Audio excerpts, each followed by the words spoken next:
Log Horizon, Volume 5. Chapter. Everyday Life of Shiro. Audio source, WuxiaWorldAudiobook.com. Part 1. God created the world in 6 days and on the 7th day he rested. This meant that even God needed a vacation. Shiro thought humans should follow God in this respect, taking a break after work. Otherwise humans would have problems. This was common sense. There was no need to break away from this truth just because they were adventurers or because of the catastrophe. Shiro was sulking because he had been too busy lately. It was not that his guildmates in Log Horizon were bullying him. In fact, Miyana, Naotsugu, Akatsuki, and even the new members Minori, Toya, Isuzu, and Rundlehouse all wanted to help Shiro. But the amount of work from the Round Table Council was just too much. No, this way of thinking is despicable. These tasks were not the result of insidious harassment or abuse of authority. Probably. But the answer lies within Shiro himself. Shiro was seen by the Round Table Council as the battle tactician with incredible foresight, and he admitted that it was a proper description. But even if Shiro acknowledged this, it was not as if he had a genius-level intellect or extraordinary talents. Shiro gauged that he was only average in terms of abilities. Shiro saw himself as a typical preparation type. He thought his talent lay in collecting information before events, analyzing and making observations, and then writing a proper scenario by taking into account any changes during its execution. These types were not rare. Roughly all players who checked a game's walkthrough before starting belonged to this type. This was just a timid way of doing things, but Shiro had a unique characteristic. He was not content with reading a game walkthrough, he had to write one himself. This characteristic should be driven more by curiosity than timidity. Because he's not confident, he would put an effort to prepare. If someone requested something from him, he would make further preparations. Shiro was the type who got chosen for important positions unwittingly, even though he didn't like helping others. Timidity was often seen as a weakness, but that was not the case for Shiro. When he played a battle tactician, being cautious to the extreme was not a weakness but a strength. Although, that only held true when they had enough manpower. Right now, Shiro, who was struggling alone, was unable to breathe due to the pressure of his workload. This alternate world was an oversized research subject for Shiro. It was better to have more information, and the range of information he wanted to gather was very wide. The amount of walkthrough information the world of Elder Tales had accumulated over 20 years was enormous. And there was 10 times more after changing into this alternate world. Moreover, this was not a stationary world, but it was a world that evolved every second as things interacted with each other. Shiro tried to prioritize and investigate the necessary data. He lacked manpower and finances, but he could garner public information through the Round Table Council. He even had a set budget. His efficiency in gathering intelligence was much better now than right after the catastrophe. Even so, the data he wanted or need was too colossal. He was unable to shake off his feeling of unease. Shiro did not start collating data of this world purely out of his own curiosity. Whether to go back to the original world or to give up, he would still need to live on in this world first. This was the consensus of all the adventurers in Akiba. Information could be a lifeline in many situations. Just as one would need a map to navigate the oceans, the Round Table Council need information about this world. If you were not clear with what was happening, you wouldn't be able to make the correct decision. Hence, Shiro considered gathering and analyzing data to be official business. As one of the 11 guild masters in the Round Table Council, he needed to spend a lot of time just doing daily communications and tasks. Reviewing documents also took a lot of time. If it were a major guild like D or Oceanic Systems, there would be a lot of talented personnel to assist and support the guildmaster. In a sense, this was the same as having a team of secretaries supporting Mishitaka or Krusty in their administrative duties. Even if they were not at the level of secretary, having reliable companions to help you review and give feedback would be invaluable. But Log Horizon had only 8 members, including the 2 new members, so Shiro didn't expect to have someone around at all times to assist him in his administrative duties. The most proficient person at administrative matters apart from Shiro was Minori, but Minori was still in training. If she helped Shiro, her level gap with Toya, Isuzu, and Rundle House would get wider, so he couldn't ask for her help too often. So the end result was Shiro being crushed by mountains of administrative forms and documents. Woo-wah, there is no way I can finish this? Shiro sighed at the paper peaks. It might be in his nature to bear responsibility for everything, but that didn't mean he doesn't get discouraged. Staying indoors all this time had made him depressed. Shiro looked out the window. This window was just a square opening in the wall a few days ago, but window frames and canvas curtains had now been installed. The time was noon, and it was rawing outside. The autumn rain that descended on the city was as fine as silver threads. Falling on every leaf of the ancient trees of Akiba, it was directly wetting the ground and making a peaceful sound. This scene was serene, gentle and beautiful. When Elder Tales was just a game, the weather in different zones would change randomly according to the game mechanics. It was very pretty compared to other games, but juxtaposed to the shiny silver threads now falling in Akiba, it was merely pretty in gaming standards. Shiro felt the scenes in this world were better than old Japan's in all aspects. Although they were all rain, they each had their own style, such as the lightning rains in the summer afternoons, or the mist-like rain in autumn. Living in Japan, with its developed transportation system where all delivery services could show off their speeds, Shiro could only see such seasonal scenery from the NHK. So to him, just the weather alone was like an epic drama series that had finished airing. He opened the canvas curtain and saw the city that seemed to be covered with white lines that went unbroken all the way from the ground to the sky. It was October, so it was not too cold yet, but the chill would slowly start to set in. He could see people all over the city ignoring the rain and adventurers who were using this chance to clean their buildings. It had been 2 months since the War of Sandleaf, but the mopping up campaign was progressing slowly. No, the cleanup stage had already passed. They should now consider how to reinforce their relationship with the League of Freedom Towns Eastal, an organization made up of the people of the land. This had been confirmed in reports Shiro received. According to the intelligence, the number of minor skirmishes had decreased and issues related to resource transportation and trade were gradually increasing. At this stage, it should fall under the jurisdiction of the merchant guilds. The grand preparations for the Libra festival was the evidence. Shiro finally felt the burden on his shoulders when he thought about this. But that was only one of his burdens. What worried Shiro now was the news from other regions. He did not have energy to spare just dealing with Akiba, so he had been ignoring them deliberately for a while, but they were reaching a stage where he couldn't ignore them any longer.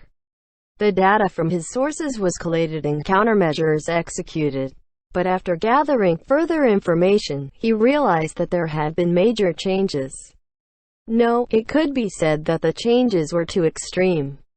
I thought this might happen, but it just had to turn out this way. The other areas are really... Shiro relaxed and leaned against his wicker chair while gazing at the ceiling. Maps, figures and reports flashed throughout his mind. The Japan that had been recreated at half of its original size using the Half Gaia project. This place, known as the Crescent Archipelago, Yamato, contained 5 player cities. Akiba, which Shiro and the others resided in, Shibuya, Minami, Sakino, and Nakasu were known as the 5 major cities and were the base cities for players in Elder Tales. When Elder Tales was still an MMO game, these cities were connected by devices called the Inner City Transport Gates that allowed instantaneous travel between the cities. This made it feel like the cities were close to one another, but as the gates weren't currently operational, the time need to travel between cities had increased. In this world where monsters roamed free, traveling had become risky, resulting in a decline in the interactions between cities. It had been 5 months since the catastrophe. Akiba, where Shiro and the others resided, had undergone major changes. It looked the same from the outside, but the adventurers' way of life and relationships with others had both undergone a decisive makeover. With their interactions with the people of the land as well as the League of Freedom Towns Eastal, there should be no one left who thought that this was just a game. Everyone in this world have had the equal chance of experiencing these 5 months of time, so Shiro thought that the other places would have changed just like Akiba did. But the change in Akiba was influenced by Shiro. Shiro was aware of the efforts needed to change this city. If that were the case, other cities could have also been influenced by the will of someone as well, right? Shiro felt his heart getting heavy as he thought about this will. Shibuya changed the least. Shibuya held a special place among the 5-player cities. To put it simply, Shibuya was the newest city to be set up. It was added to disperse the massive number of players in Akiba. Shibuya, which was made with this purpose in mind, was dependent on the inner-city transport gate. With the gate not functioning, the city was all but paralyzed. Hence, almost all adventurers based in Shibuya had moved to Akiba. Shibuya was used by very few players, akin to the villas of Akiba in the neighboring rural areas. Sakino was evolving just as Shiro expected. The city's security had been deteriorating since the catastrophe, to the point of no return. It had become a lawless city because of this. The adventurers who wanted to leave had mostly succeeded in these past few months. Sarah was a beginner adventurer, but she still managed to hide her tracks and escape successfully. This was thanks to Shiro's rescue operation. Shortly after, the Round Table Council sent out several expedition teams over a period of time to evacuate all those who wished to leave Sakino. Sakino, which seemed set to fail as a player city, still had more than 200 adventurers left. They were not left behind by the expedition teams, but instead chose to stay in the dangerous environment of Sakino by their own will. Not only this, Akiba and Minami also had a few adventurers who willingly migrated to Sakino. In the Elder Tales world that had changed into reality, there seemed to be some demand for lawlessness. Sakino had evolved into a city where the minority adventurers ruled over the majority people of the land. Shiro did not sense any evil from this. No, to not feel any evil at all was wrong, it was just not obvious. Shiro sensed fear. Shiro championed the rights of the people of the land at the Round Table Council for 2 reasons. First, it was a problem of survival. The number of people of the land was 10 times that of the adventurers. Almost all consumables, ingredients, the resources of this world, were made by the people of the land. If they governed the people of the land with an iron fist, friction and conflict would arise with the people of the land. Whether they won or lost, they would have to bear a heavy price. Protecting the rights of the people of the land was a way of protecting their own rights. It was not based on the ideals of human rights but was built on the idea of benefits versus losses. The second reason was fear. Shiro still remembered clearly the people of the land at the village he visited on his way back from Sakino. Shiro had felt for the first time that the people of the land were humans in that village. He could feel their warmth, history, personality and intentions, and saw them as humans for the first time. To enslave an intelligent human was terrifying for Shiro, who received a standard Japanese education. This was too much of a taboo, overlooking the reasons for justice, evil and morality, and linked directly to the emotion of fear. He feared becoming a slave himself, but the thought of owning slaves and ordering them around was just repulsive. The chill Shiro felt from Sakino was cut of the same cloth. But there were only a couple hundred adventurers in Sakino. Such small-scale activities could still be salvaged. But the problem lies over there instead. Minami's situation was far beyond Shiro's expectation and developing at an incredible speed. Part 2. She Sama. Shiro, who was lost in thought, heard a moving voice that seemed reproachful with a hint of gratitude. Please pull yourself together. Are you eating your meals right? What about sleep? Seems like you spent the whole day sitting again. I am eating right and sleeping well. I went to the ding room just 2 hours ago. Shiro replied casually as he stood up to take the box of files from Henrietta. The strong physical abilities of adventurers were based on the game stats, so there wasn't much of a strength difference between the two genders. No, compared to Shiro from the mage class, Henrietta from the weapon-based class was probably twice as strong. But seeing Henrietta wearing a secretary-style miniskirt and jacket with a corsage, Shiro was unable to bear seeing her carry so many stacks of boxes. Shiro turned around after leaving the box on his desk. There is no need to trouble you with this. I will come over if you contact me by telepathy. I guess you are right. But I heard Shiro-sama has been working so hard, so I thought about dropping by to visit. About that, if you are looking for Akatsuki, she should be coming back soon. It's not what you think. Shiro breathed a sigh of relief as Henrietta blushed. The famed accountant that was the pride of Crescent Moon Alliance, Henrietta, who was in charge of finance, visited Shiro like this often. The guild master of Crescent Moon Alliance was Marielle, but the operations were all handled by Henrietta. Her administrative abilities were beyond praise. Instead of Shiro, who wasted his time on research and curiosity, Henrietta's contribution to the Round Table Council was much more significant. This is the Libra Festival. Shiro picked up a file as Henrietta explained from the side. October. The air was becoming more chilly every time it rained, but the liveliness of Akiba remained warm. With the normalization of the relations with League of Freedom Towns Eastal, there had been more commercial exchanges stimulating the prosperity of the production guilds.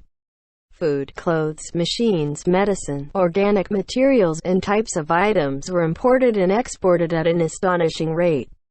Akiba was now a city that focused on re-exporting after processing materials.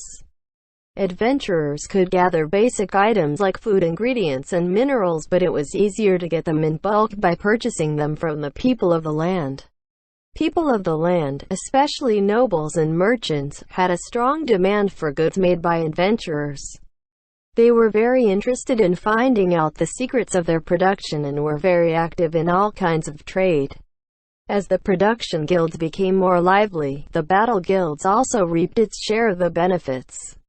The Fairy Ring Analysis project that started last month resulted in tons of quests being given out, increasing the number of players going out of town for missions.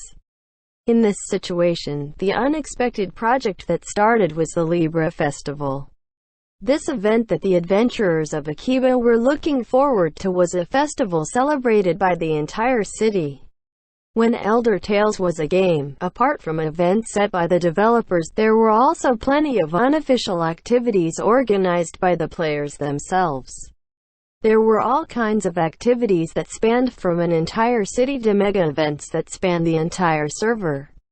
Unfortunately, there had been no news of such activities after the catastrophe, as no one had the energy to spare.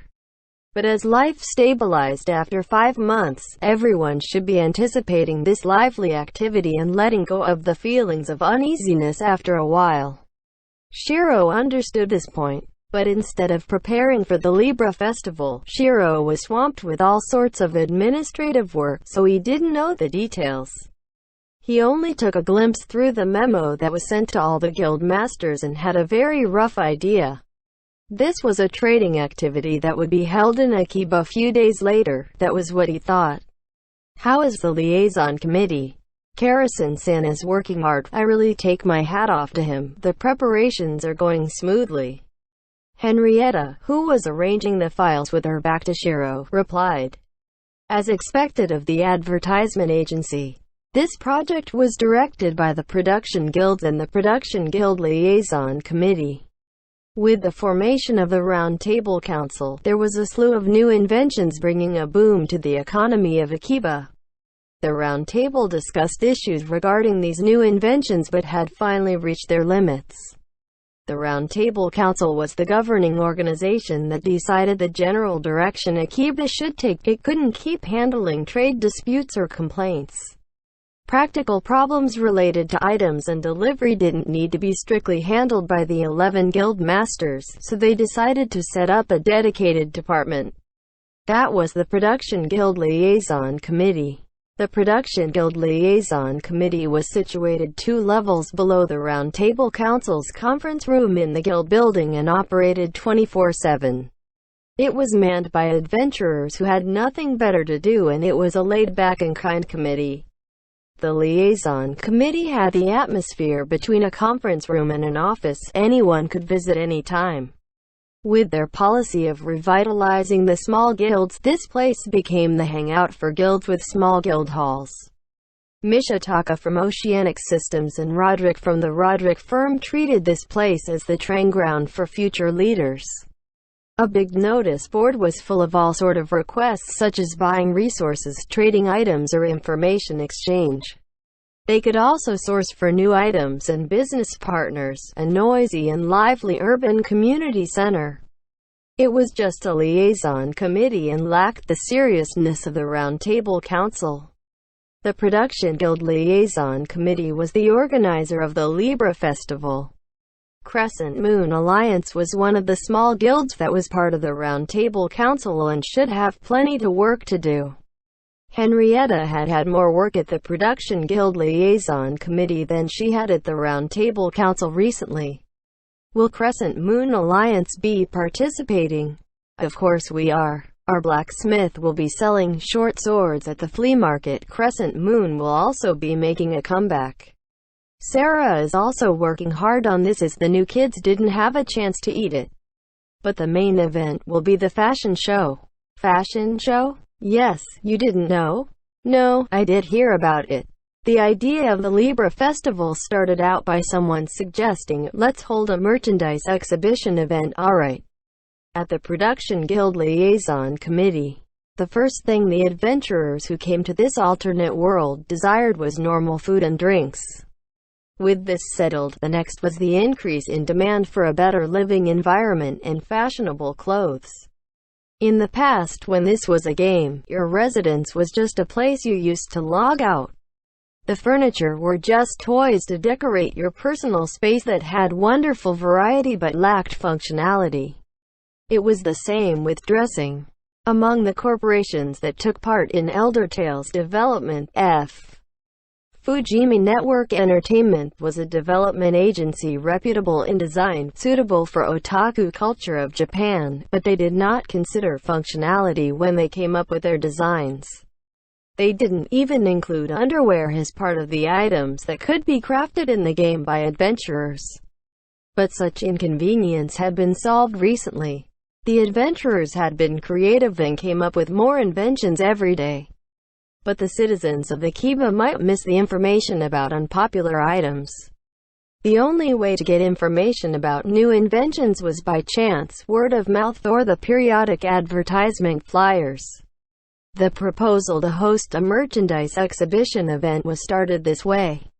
And after much discussion, they would be holding a fashion show, underwear exhibition, food market, and an exhibition warehouse for new inventions. There had been increasing demand to include more items for the exhibition. Most guilds had at least one product they would say, "We're the best at," and recommend strongly, and wanted to exhibit to a wider audience. Since that's the case, let's hold a festival centered around exhibitions. That was what they decided 2 weeks ago. These discussions were held in the Production Guild Liaison Committee, but half the citizens of Akiba belonged to Production Guild, so the news spread like wildfire all over the city.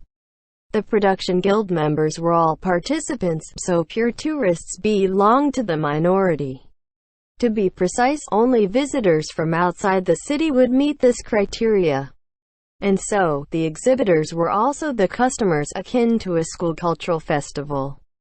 Shiro had been focusing on using the Round Table Council as a way to gather information from the outside and had been neglecting the news within the city. Neglecting. was based on Shiro's standard. His knowledge of what was happening in the city was much higher than normal Akiba citizens. Simply put, the knowledge he had did not meet his tactician level of standards. Shiro knew the story of how the festival started out, and understood that the exhibition would energize the economy. They just wanted to have fun under the pretext of work. The organizer of the festival was not the Round Table Council, but the liaison committee working under it. Karasan of the 8th District Shopping Center was the reliable director of this activity. This was the reason Shiro decided not to be involved directly and left them alone. Shiro-sama.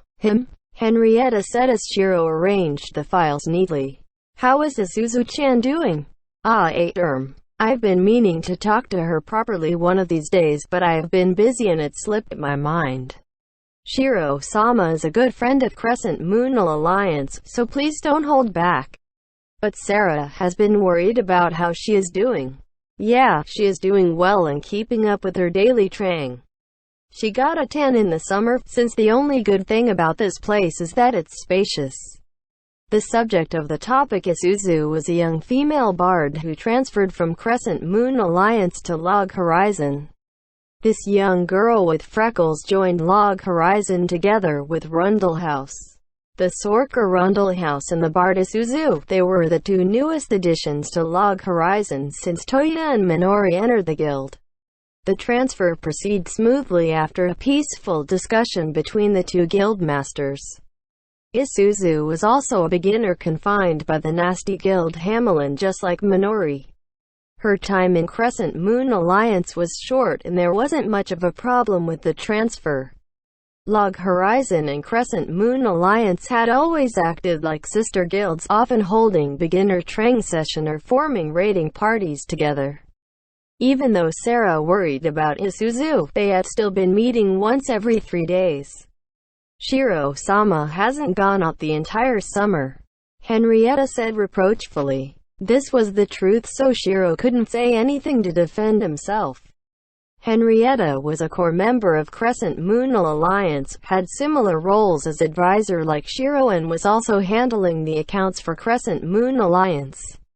She must be busy, but Minori and the others said that she would occasionally show her face during beginner training sessions and participate actively. Henrietta's words were rather harsh to Shiro's ears. I'm reflecting on that. Very well, please take a look at this. Henrietta handed over something like a venue brochure. The copies of such printed materials could be duplicated using Shiro's scribe subclass. The original must have been handwritten, but it was easy to make copies.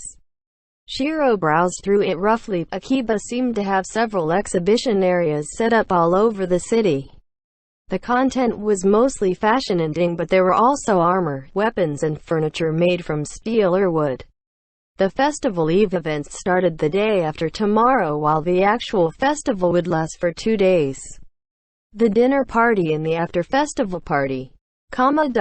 Shiro confirmed the event dates, and it overlapped with the return of the spy.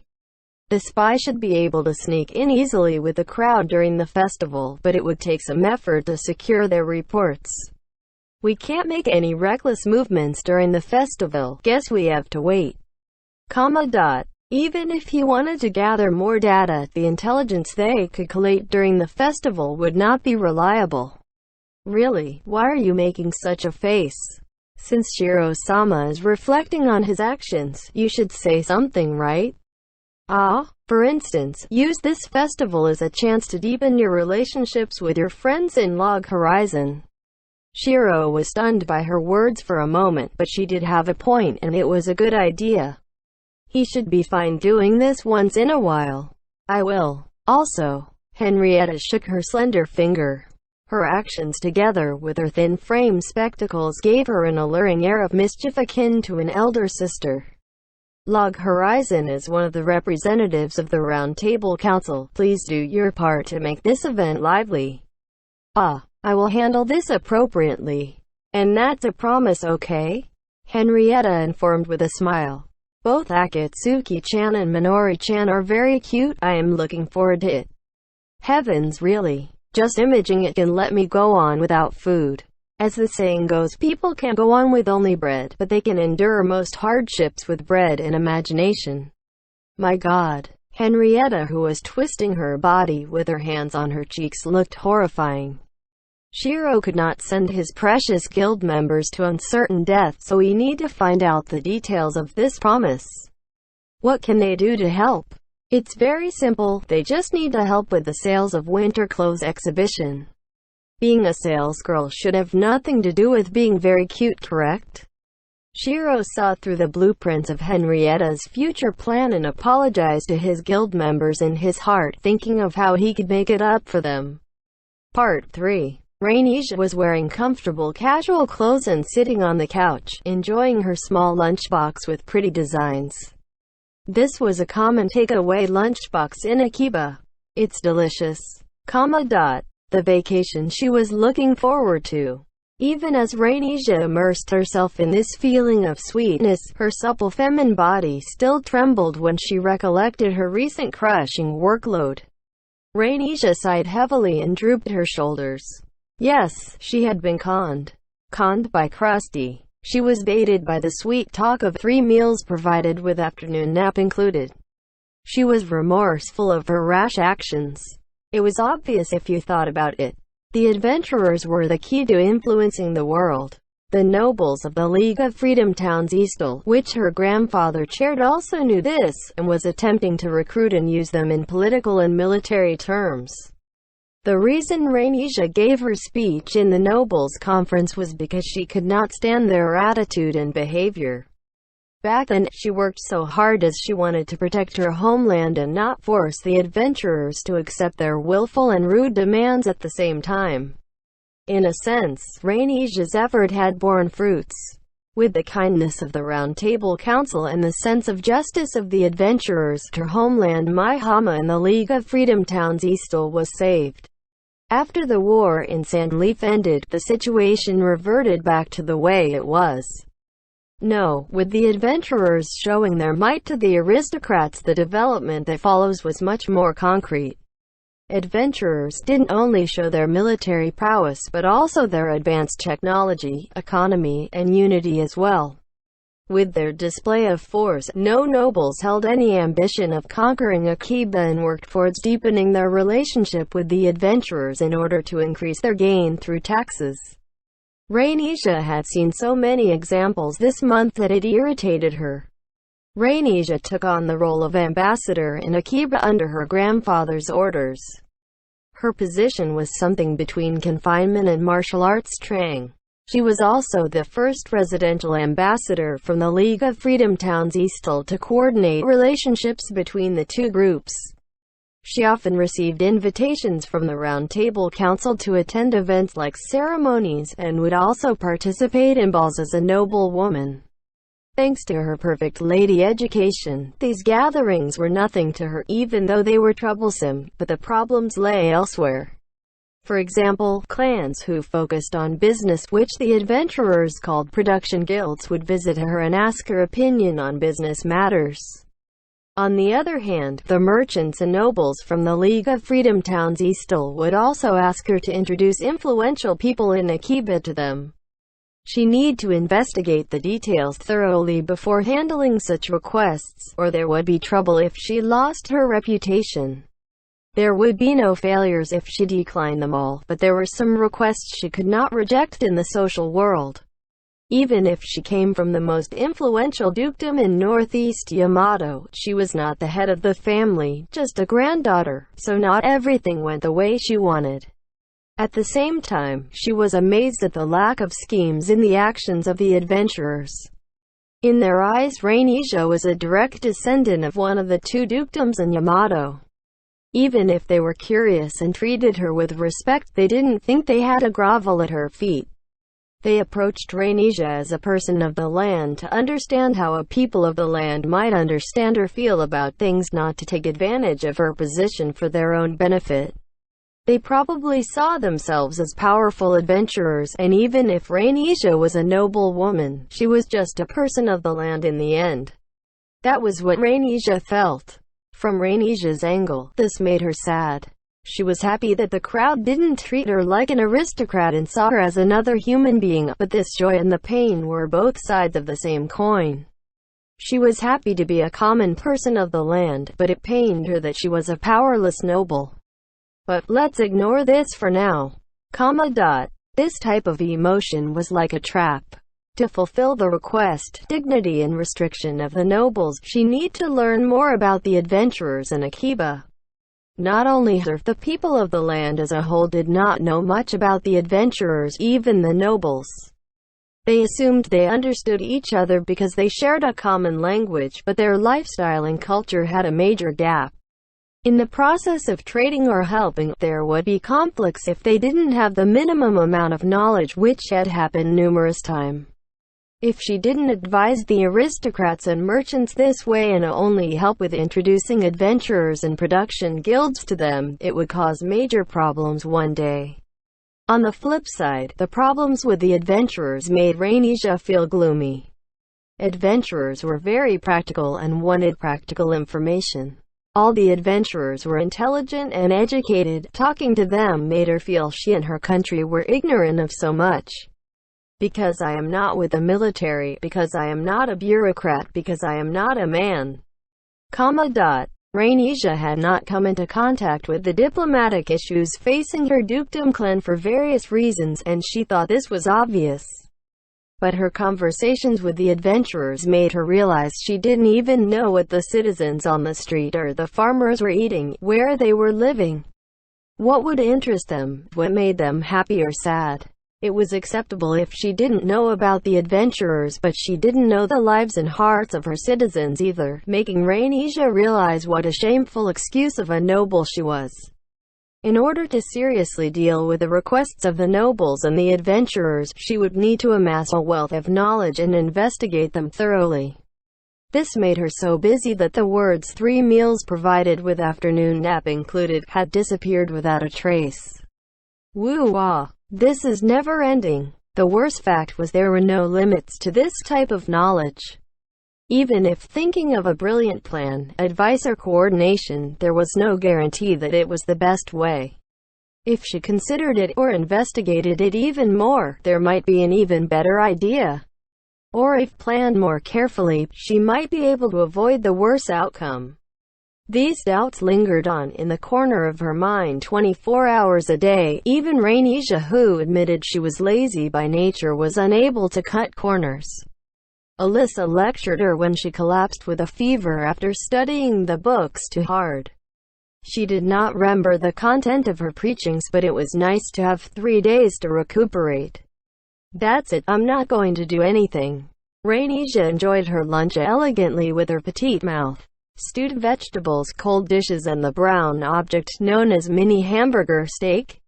This was a lunch that mixed Western and Japanese styles. From the perspective of aristocrats, the dishes packed inside the small box were vulgar and shabby, but Rhaenyra liked it a lot. Even if the dining table was full of roasted meat, stew meat and fried meat, she couldn't finish them and preferred her bread and fruits as she smiled. Her appearance, like this, had been described as delicate and ethereal, which gave her a headache. Comparatively, this small takeaway lunchbox was a calming meal for her. The dishes after the revolution could not be compared to before. She couldn't remember her pre-revolution diet anymore. Pickles and the rice, which adventurers liked to eat, intrigued her, and the sweet omelette she loved were amazing. Rhaenyra carefully replaced the cover on the box after finishing and placed the fork on top. She was still trying to learn how to use the utensil chopsticks. "May I have some tea, Alyssa?" The room was cool and quiet. Staying in this room like a bird in a nest and enjoying a meal without anyone disturbing, what more extravagant things could she ask for? Rhaenyra felt that there was nothing that could match this. Maybe Rhaenyra thought she was enjoying a depraved moment. Having been trained from youth, even though she was not wearing a two-piece velvet dress, she still could wear her clothes beautifully with a feeling of class and grace. She might think she was showing the lazy side of herself, but her casual dress made with linen and chiffon was still suitable for going out in the eyes of the adventurers. Her beautiful looks, reputed as the winter rose of Eastal, were the same as usual. Her casual clothes and her drowsy smile as she ate looked cute and fit her age. A certain naggy maid might say, "Your dress and attitude are outrageous," but Rainesia was determined not to let this 3-day recuperating period go to waste. She must do her best to be lazy, to make up for the lazing around she had not done recently. This was all the fault of the brain-eating monster Krusty. She ended up like this because the lying knight with slits for eyes conned her. Rainesia picked up the tea placed in front of her table and felt the steam with her face, thinking about how busy she had been.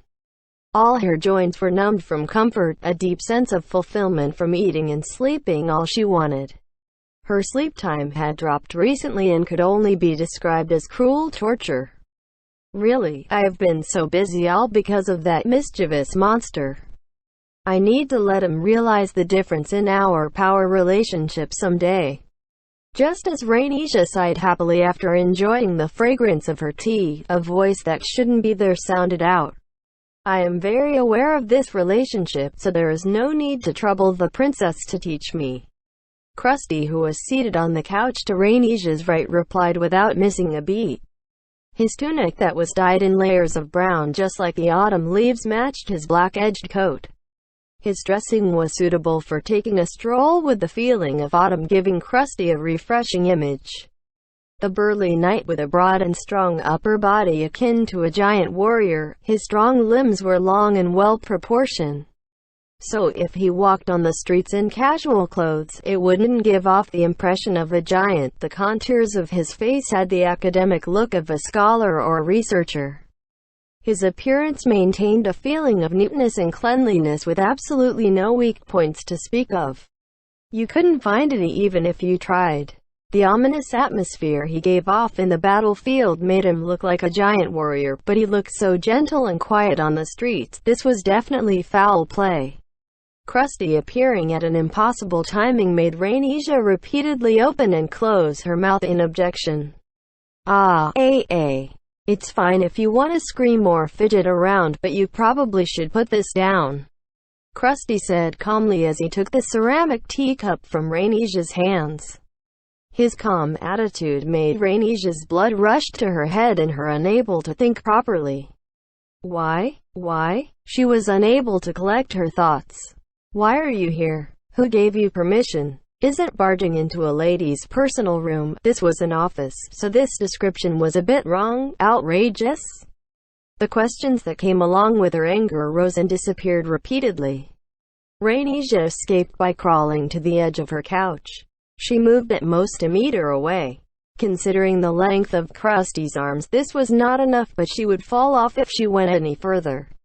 What is that? If you were asking about the time, it should be 10 soon. How did Alyssa-san let me in without saying a word? Why did I heard you were recuperating, so I came here to harass you. Rainesia was speechless. He said harass. This monster said he came here to harass me with a straight face. You say this is a prank? Forgive my insolence. There were no other nobles around, so I bit my tongue by mistake. I am here to visit Princess Rainesia, who is busy with work, and cheer you on. Krusty was enjoying tea from a similar teacup just like Rainesia's as he replied in a leisurely and calm way. These words seemed to be decorated with lies and could not be trusted. Rainesia maintained a defensive posture as she trembled, psychologically, at the corner of the couch. She could hear Alyssa warning her in her mind. The princess of Mahama, that is the pride of Eastal, cannot act so indecently, but even if Alyssa said that to her face now, she wouldn't know what to do. Anyway, the joke ends here. How is the Libra festival? Krusty casually asked, and Rainesia realized this was the real topic for today. Libra festival was a festival that involved the whole Akiba city. Rainesia knew this was a celebration of peace and prosperity for the city. They would be displaying all kinds of items in the event to trade or sell. There wouldn't be any religious rites for the spirits or gods. No matter how you looked at it, it was just a normal city fair, much different from the festival Rainesia knew about.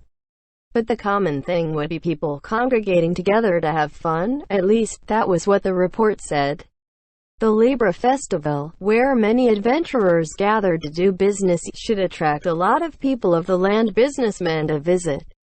Rhanesia had already received such letters requesting Rhanesia to introduce adventurers to them. Yes, it is fine.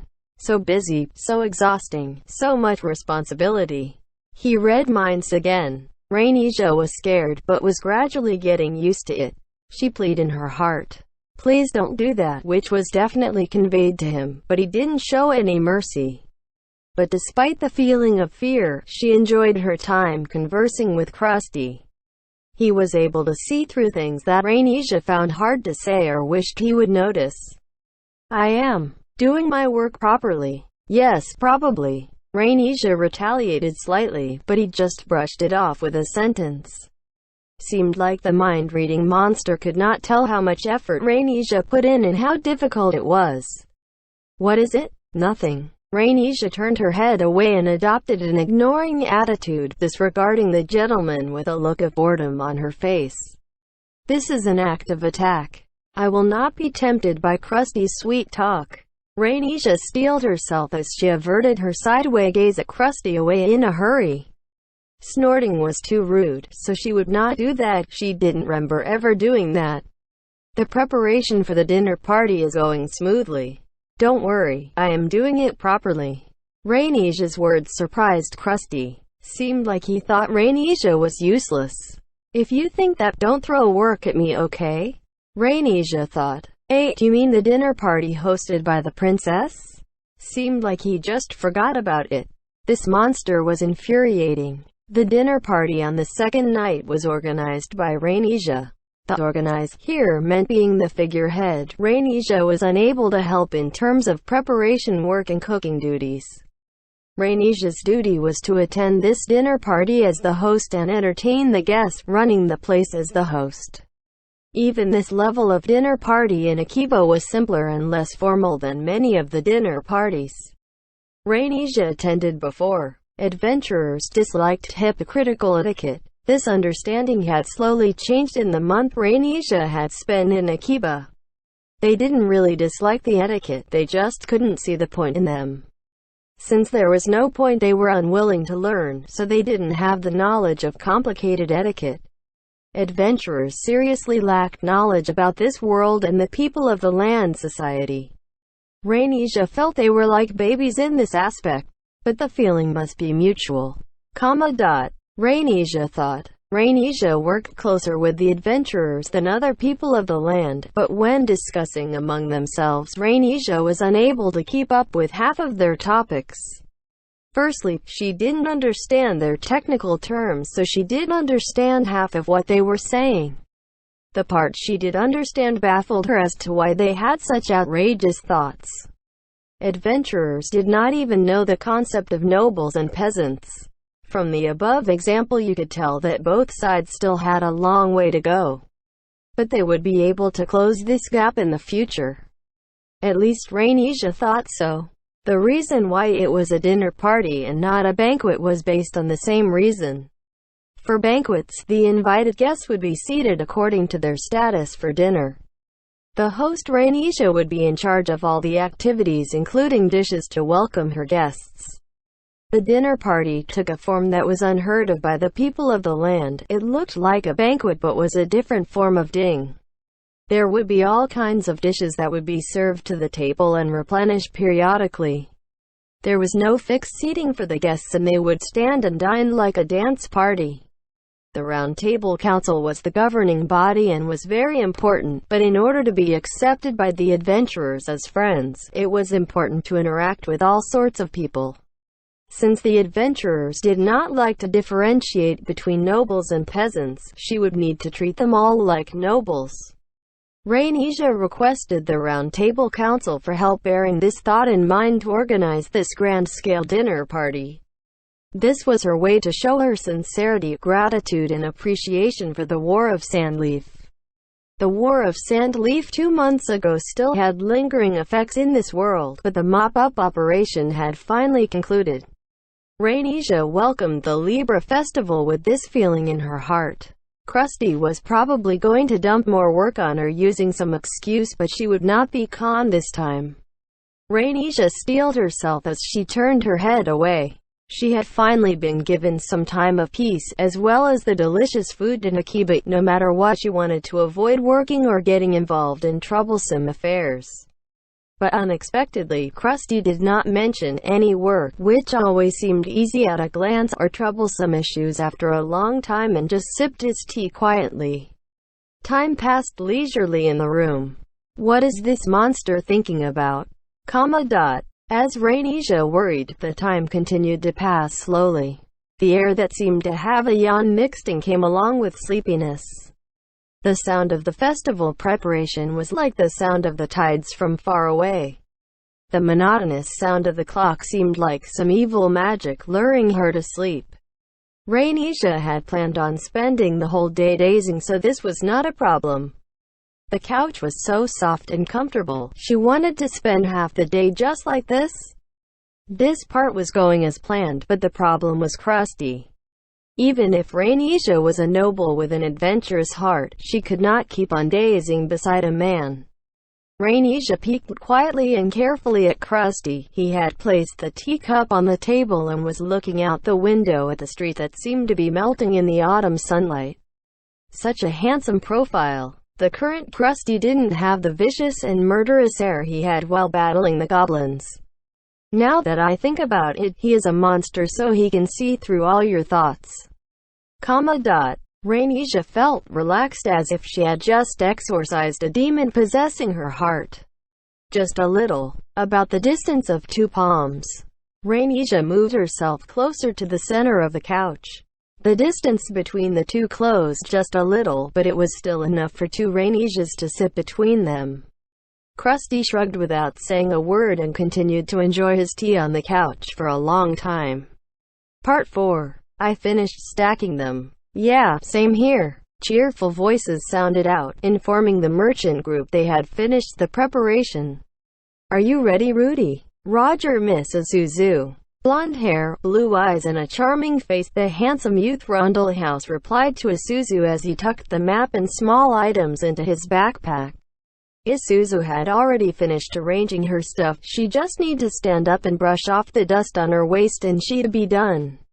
In this alternate world, outdoor activities really referred to the great outdoors. Just a trip to the convenience shop. Such feelings didn't exist. Even the inside of Akiba City was full of ruins and debris. It was a zone where the ancient trees flourished so much that it was practically a forest.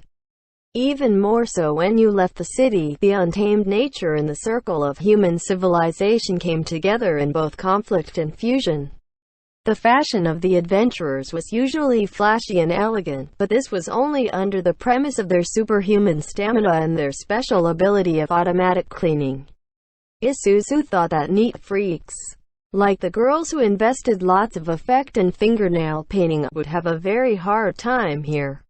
Fortunately, Isuzu was not obsessed with cleanliness to that extent. She was the type who didn't mind getting a bit dirty doing work. Transporting music instruments was tough work. A long period of performance took a lot of stamina. The wind instrument, which Isuzu was not proficient in, needed a certain level of lung capacity to play. The contrabass that Isuzu concentrated on was over 10 kilograms in weight. The brass band was a cultural organization, but it was more like a sports group. On top of that, I was a country girl. She shrugged as she finished her monologue in her heart. There would be toads croaking in the farm surrounding her school when spring arrived. Isuzu was a bard with freckles on her face and had a pair of bright eyes. She wore light leather armor and tied her long hair in a braid. She carried a two-handed spear that was not suitable for bards on her back. That was her fighting style. It had been 3 months since she left the guild Hamelin that oppressed beginners. She had grown accustomed to life as an adventurer and was living every day peacefully. So she did not feel any pressure even while resting in the forest like this. She was fine with sitting on the tree trunk directly and would not fret about dirtying her buttocks. She thought she was not that type of girl. Even so, Isuzu's partner still treated her like a girl. Mrs. Suzu. Here, just as Isuzu was about to mount the horse, Rundlehouse offered to give a hand and help push Isuzu up the horse. He then mounted his horse agilely with a hearty attitude that was not annoying at all. "What is it, Mrs. Suzu?" The young man, turning to look at Isuzu with a surprised expression, was Rundlehouse code. He was a person of the land adventurer. It sounded contradicting, but it made him a special and unique person in this world. Blonde hair, blue eyes with classy facial features just like the prince that appeared in shoujo manga. With a hint of naive nature unique to the sons of rich families, his eyes were full of pride and strength. But he was overly classy, which made Isuzu see him as a puppy youth that looks like a golden retriever. This youth had a lovable temperament. "Is this really fine, sir and lady adventurers?" "Yes, of course it's fine," Isuzu replied. The one asking was a person of the land leading a merchant caravan towards Akiba. If they left now, they should arrive in the evening. Isuzu and Rundlehouse, who met this merchant caravan while going out in the morning to train and farm monsters, were now escorting them to Akiba. They were currently at 8 River Channel's high coast corresponding to Keihanport near Tamagawa River on Earth. This zone could be reached in 2.5 hours using horses unique to the adventurers, a place Isuzu and Rundlehouse loved to visit, although their reasons differed.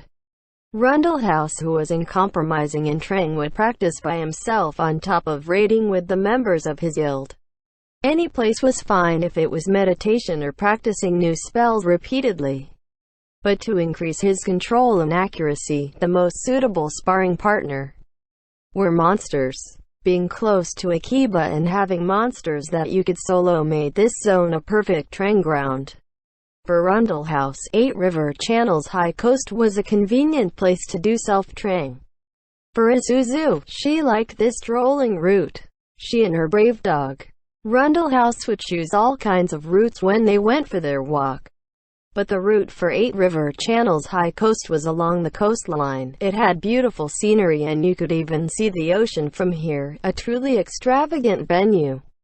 A one-way trip of 2 hours was rather far for a strolling route. But in this period where everyone was busy preparing for the festival and battle training was on hiatus, this was a good place to kill time. Isuzu did not forget their goal was to train the battle power of Rundlehouse and herself. The best defense in this dangerous world was to level up. You not only learned new skills when leveling up, your HP and all sort of defenses would also increase. The damage you took from a monster was not only based on their attack strength, but also affected by its level difference with the player. Usually, the higher the level difference against the monster, the less damage you would take.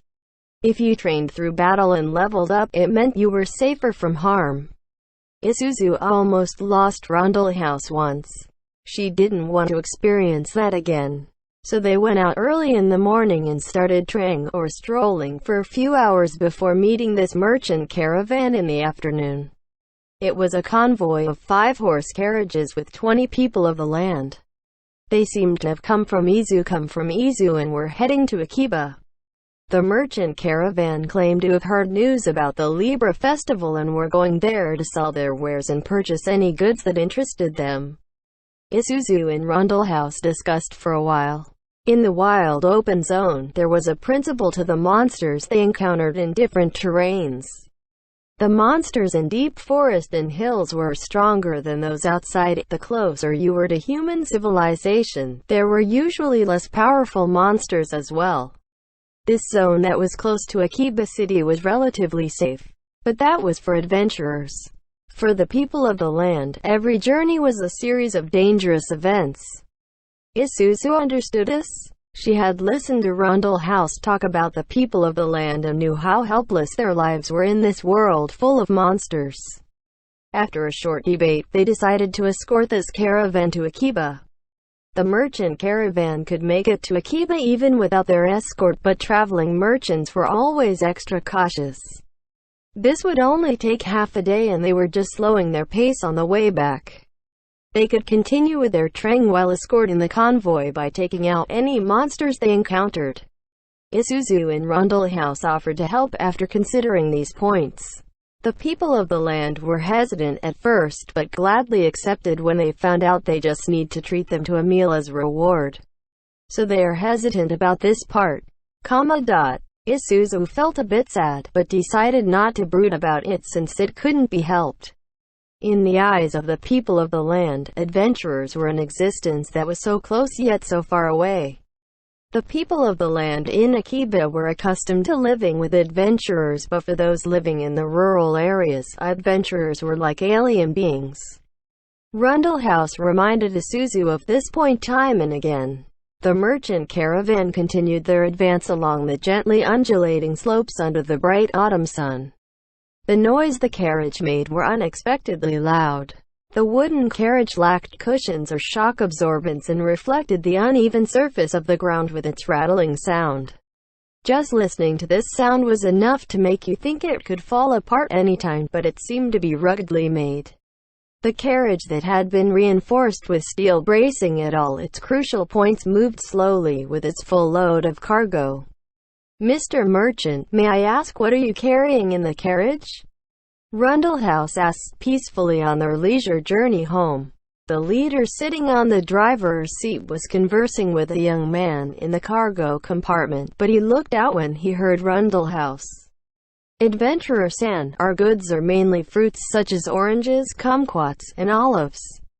We also brought some food seasoning and wine. We are hoping to purchase clothes and utensils for our journey back." "That explains the fragrance." Isuzu nodded repeatedly after hearing the response. A fresh and sweet fragrance filled the air around the carriage. There were less fresh fruit during this season, so this must be the smell of candied fruits. Adventurers were basically rich and generous compared to people of the land, so they were great customers for business. "Correct, this is the glazed fruit we are proud of. I hope the people of Akiba will enjoy them." Rundle House nodded to acknowledge the leader's business smile. "Speaking of which, I have seen a lot of merchants these few days. Of course, it is the autumn festival after all." Isuzu thought about it after retorting to Rundle House. Rundle House was a young man who was obsessed with improving himself and had been working hard in battle magic, trying like an obligation. They made this long trip today for training as well, but things could go wrong if Rundle House kept going on like this. Isuzu was worried. As the guardian of this silly, stubborn, and straightforward young man, stopping his reckless ways was Isuzu's duty. Rudy should have a bit of fun too. Since this was decided, the rest was simple. WuxaWorldAudio.com. Isuzu listed out some place she wanted to visit. Festival meant music, music meant celebration. There were so many things she wanted to see and so many things she wanted to eat. She wanted to attend the campfire concert even if she had to drag Rundle House there with a leash on his neck. She heard that the concert also welcomed bards to join in on site. Do any merchants travel by sea? Yeah, there are. Like the merchants of Ninetales recently. Their situation has calmed down, so it is safe to travel by ship. I heard the merchants from the west this time will be coming via sea. With the invention of the ferry ship, their speed is now much faster. But common traders like us have nothing to do with these. Isuzu concentrated on planning the schedule for the evening and didn't notice the pained expression on Rundle House's face. But she was not at fault since Rundle House showed the restraint of adolescence and wiped this expression away in a blink of the eye. Even the merchant talking to him didn't feel anything out of place. The scene of a grand explosion, collapsing structures and leaving debris described the south of Akiba perfectly. They would be able to see the greenery of the ancient trees after passing through. They were still several hours away from Akiba, but they could see other caravans or a lone businessman walking with goods strapped to his horse. Everyone seemed to be rushing to Akiba. Akiba was holding an autumn festival. The two escorts remained alert as the caravan headed towards their home city. Part 5. I have brought your laundry, my lord. The one pushing the door open with her back was Akatsuki. I still don't get our Lord Ninja relationship. Shiro thought as he helped her place the pile beside a table. Shiro's room was a spacious 20 wide area. The only good thing about the Guild House of Log Horizon was its vast amount of space. After remodeling several times, a third of the space on the east side of the second floor was used by Shiro. A computer or even a flash drive amount of information in the old world was equivalent to several cabinets of files in this world. No matter how you organized them, it was still inefficient to search for the data you wanted, but this was the only way to collate information. "You seem to be not well?" Akatsuki gazed up from below, surprising Shiro. This petite and beautiful girl was unaware of her own charms. She was always looking straight ahead. So when Shiro saw her big black and shiny eyes and lips that sparkled alluringly like putting face to face, his heart would race and his emotions got awkward. And recently, there had even been signs before, but Akatsuki was getting better at sneaking up on him. Maybe it was her small stature or her tracker and assassin abilities. She was always appearing in surprising places when Shiro was distracted. Without even stretching his hands, he could already feel her body warmth just by bending a little.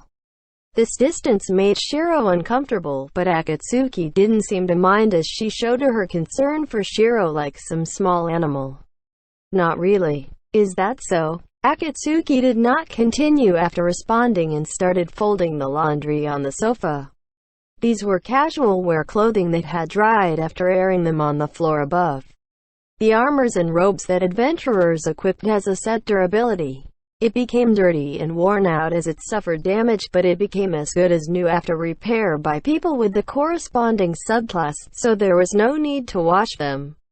But adventurers and the people of the land had recently started to manually craft items by hand. These could become dirty and damaged but could not be repaired using the game menu, so it needed to be washed manually. White shirts fluttering on the laundry line was not a bad sight. Doing laundry was one of the more popular chores among Log Horizon members. There were very few clothes.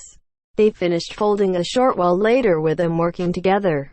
Akatsuki poured black rose tea into a glass and took out her snack of the day. Seemed like red bean bun. Bread was a staple food in Yamato since wheat was grown everywhere. There was rice in Yamato as well, but bread lasted longer without going bad after baking. With the advent of cooking research, all kinds of bread started to appear in the market. The new products were expensive at first, but the prices gradually dropped after mass production kicked in. Since the consumers' habits didn't change, this business phenomenon remained the same in this world. The price of this plain-looking red bean bread had fallen a lot, but it was still expensive for a snack.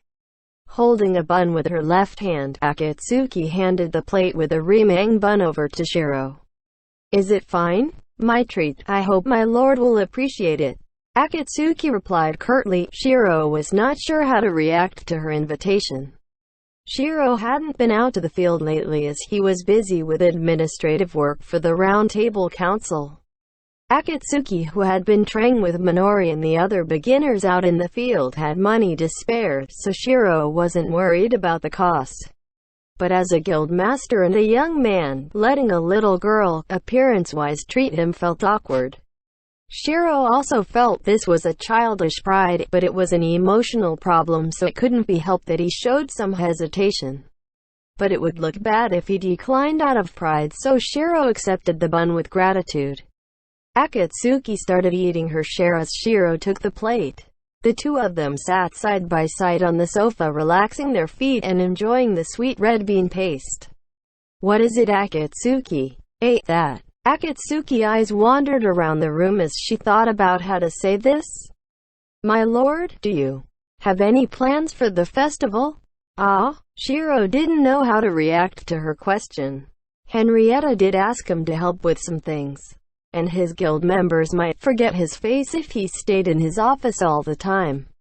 "I will be helping Henrietta-san with some events. I heard it is a fashion show. Seems like she needs to visit several places." "I see. I am not asking about that, Shiro-san." Minori barged into the room, holding a brown paper bag carefully with both hands. When she discovered Akatsuki was present, she braked and stopped immediately. The stammering Minori was wearing her favorite blouse with a big bow and her knee-length denim skirt. The girl wearing fashionable clothes found commonly in the streets answered Shiro's questioning gaze after hesitating a moment. Shiro-san, that, regarding the Libra festival tomorrow, do you want to go out together? Go out? Wrong. I mean, do you want to eat together? Minori handed him a flyer with bright words all-you-can-eat cakes printed on it. Shiro didn't get it and turned to Akatsuki for an explanation. Akatsuki gave a serious expression as she held an identical flyer in front of her chest. Do you hate sweet things, Shiro-san? No, I don't. I can tell from the way you ate the red bean bun. Shiro preferred food with just the right amount of sweetness. Let's participate, my lord. There is no charge for mixed gender pairs that participate. Want to join this, Shiro-san? It's free, okay? Free. According to the flyer, the rules for participating was 1 male and 1 female. Meaning mixed gender pairs time limit was 45 minutes. It was free of charge if you finished 8th place, and the top 2 couples could advance to the official match. So 4 for 1 person. This amount should be a piece of cake, but Shiro felt the 2 of them were abnormally passionate about this. He must be imagining things, but there seemed to be a bit of hostility between the 2 of them. Shiro was concerned about this, but for some reasons, he hesitated about asking them directly. Now that I think of it, in the past.